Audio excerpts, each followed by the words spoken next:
నువ్వు పెళ్ళైనప్పుడు ఏ భర్తను ఇప్పుడు అదే భర్త, నువ్వు పెళ్లి చేసుకుంటూ ఏ భార్యను అదే భార్య.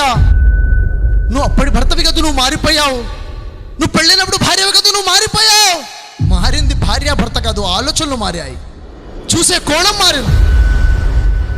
ప్రతి ఒక్క వ్యక్తికి నేను చెప్పాలనుకుంటుంది ఒకటి, ఆలోచన విధానం మార్చుకోండి, చూపు మార్చుకోండి. ఎప్పుడైతే చూసే కోణం బాగుంటుందో ఎదుటి వ్యక్తి బాగా కనిపిస్తాడు. చూసే కోణంలో నెగిటివిటీ ఉంటుందో ఎదుటి వ్యక్తి కూడా నెగిటివ్గా కనిపిస్తాడు.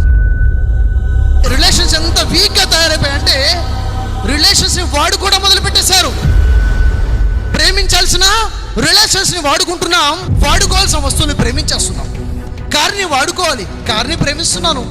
ఫోన్ని వాడుకోవాలి, ఫోన్ని ప్రేమిస్తున్నాను. డబ్బుల్ని వాడుకోవాలి, డబ్బుని ప్రేమిస్తున్నాను. భార్య పిల్లల్ని, అన్న తమ్ముడిని, అమ్మ నాన్నని ప్రేమించాలి, వాడుకుంటున్నాను. Change your mind set. ఎందుకంటే డబ్బులు పోతే తిరిగి వస్తాయి, వస్తువులు పోతే తిరిగి వస్తాయి, రిలేషన్స్ పోతే తిరిగి రావు.